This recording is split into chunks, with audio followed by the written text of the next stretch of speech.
تلوار لے کے میدان کی طرف نکلے، جا کے اس قبیلے کے اوپر حملہ کیا، بت کو توڑ پھوڑ ڈالا، اور جو لوگ تھے ان میں سے کچھ قتل ہو گئے اور کچھ بھاگ گئے اور کچھ قیدی ہو گئے۔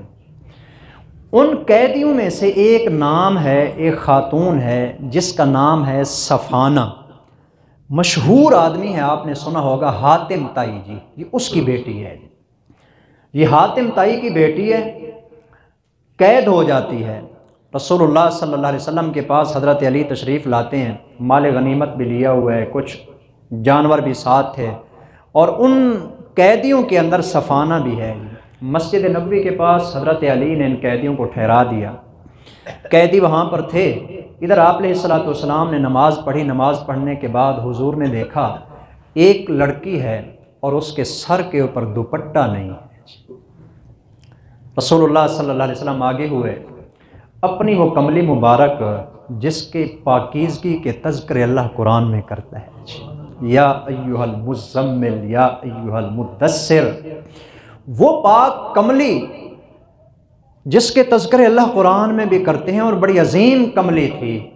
حضور علیہ الصلوۃ والسلام نے وہ کملی اپنی چادر مبارک ایک صحابی کو دی اور فرمایا کہ جا کے اس بچی کے سر کے اوپر رکھ دو۔ حضور نے جب یہ کیا تو صحابہ حیران، یا رسول اللہ یہ کافرہ عورت ہے، کافر کی بیٹی ہے اور کافر کی بہن ہے، اس کا بھائی عدی بن حاتم، حاتم طائی کا جو بیٹا تھا نا اس کا نام عدی تھا، وہ سپہ سالار تھا کافروں کی طرف سے، وہ ہمارے ساتھ لڑا ہے، یہ اس کی بہن ہے۔ آپ اگر غور کریں تو میں ایک جملہ جو حضور نے ارشاد فرمایا وہ آپ کو سنانا چاہتا ہوں۔ خدا کی قسم کاش کہ آج کلمہ پڑھنے والی ہر خاتون تک حضور کا یہ جملہ پہنچ جائے۔ نبی کریم صلی اللہ علیہ وسلم نے فرمایا کہ یہ پاک کملی اس بچی کے سر کے اوپر رکھ دو، بیٹی بیٹی ہوتی ہے چاہے کسی کافر کی ہی کیوں نہ ہو۔ کافر کی بیٹی ہونے کے باوجود، کافرہ ہونے کے باوجود آپ نے اس کا سر ننگا نہیں دیکھا جی۔ آج ہم اپنی عورتوں کو دیکھ لیں، اپنے معاشرے کے اندر دوپٹے کا کلچر ہی ختم ہوتا جا رہا ہے جی۔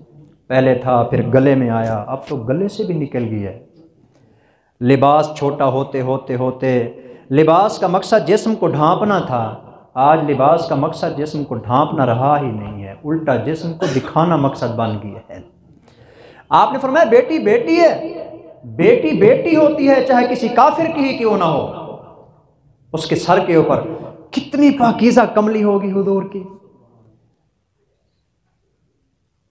خدا کی قسم اگر آج حضور ہوتے نا، اب میرا تو خیال یہ ہے کہ پوری دکانوں سے وہ سارے دوپٹے اور کملیاں اور چادریں خرید کے نا، یہ جو بغیر دوپٹے کے پھرنے والی عورتیں ہیں اپنے ہاتھوں سے ان کے سر کے اوپر آپ دوپٹہ رکھ دیتے ہیں، لیکن آج ان کو احساس نہیں ہے۔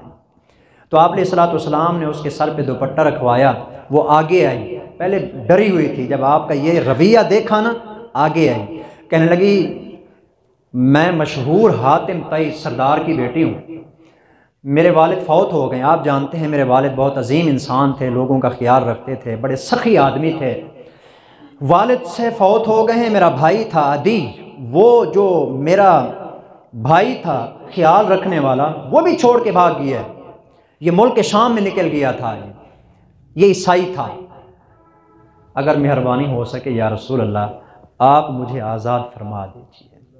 آپ علیہ الصلوۃ والسلام نے دوسری بات نہیں کی، آپ نے فرمایا کہ بیٹی جاؤ میں نے تجھے آزاد کیا ہے، آزاد فرما دیا۔ فرمایا کہ آپ کا گھر بتایا، آپ نے اس کے لیے کپڑوں کا انتظام کیا، اس کے لیے آپ نے سواری کا انتظام کیا۔ دو نوجوان صحابی ہیں، ان کو آپ نے فرمایا کہ جاؤ جا کے صفانہ کو اس کے بھائی کے گھر چھوڑ کے آؤ۔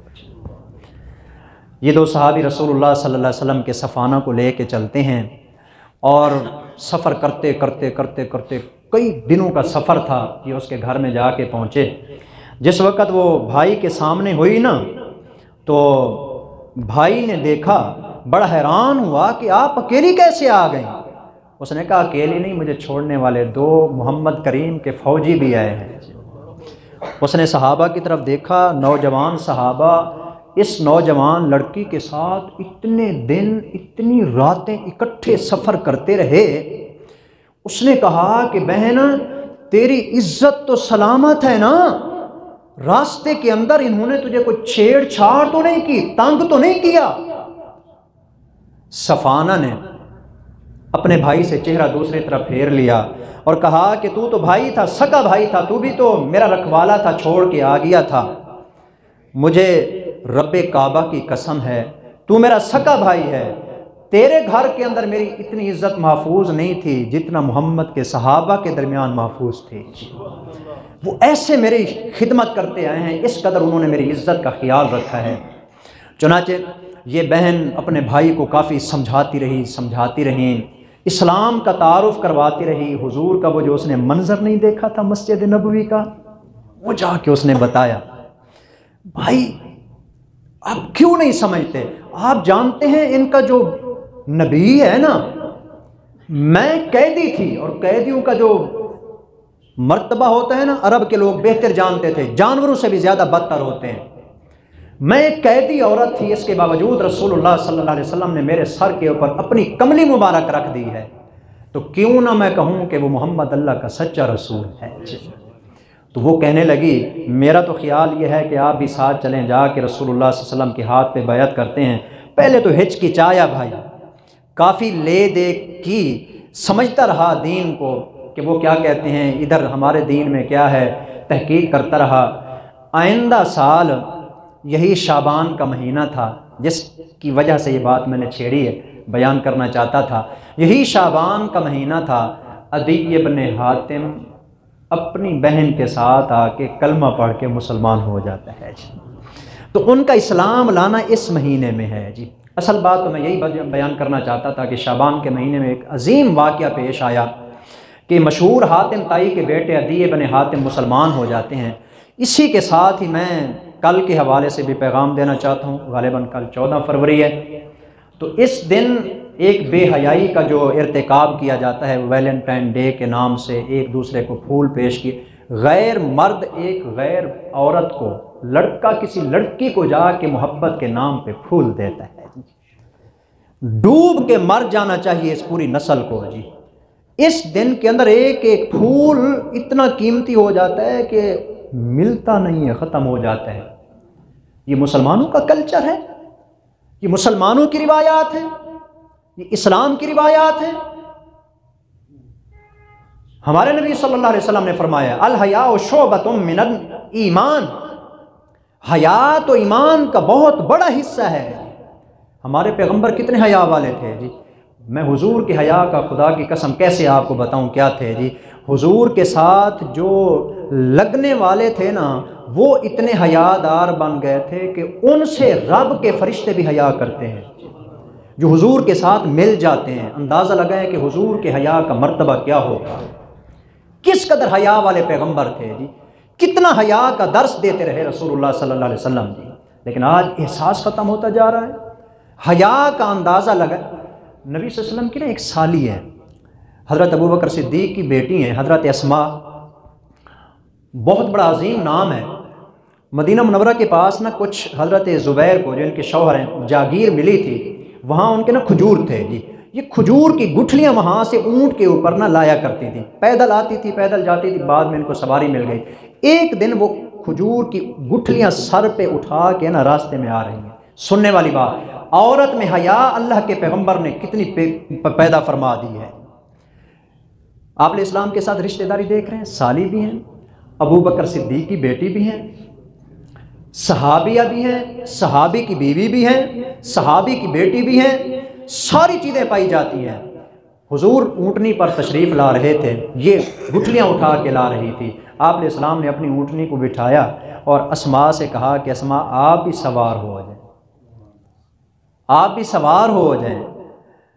حضرت اسماء نے اپنا سر جھکایا، کہنے لگی یا رسول اللہ میرے شوہر بہت غیرت مند ہیں، اس لیے ایک تو وہ غیرت مند ہیں اور دوسرا میرے حیا کا بھی تقاضا یہ ہے، میں مدینے کے اندر آپ کے ساتھ آپ کی اونٹنی کے اوپر سوار ہو کے جانا اپنی حیا کے خلاف سمجھتی ہوں۔ اللہ اکبر، اللہ کے پیغمبر کے ساتھ اور آج موٹر سائیکلوں کے اوپر جو ہے نا کزنوں کے ساتھ بیٹھ کے گھوم پھرنے جا رہی ہے، کوئی کیفے میں جا رہے ہیں، کوئی سیر کے لیے جا رہے ہیں۔ یہاں اللہ کے پیغمبر کے ساتھ اسماء، اور وہ بھی سالی ہونے کے باوجود اتنا قریبی رشتہ ہونے، کیا خیال ہے؟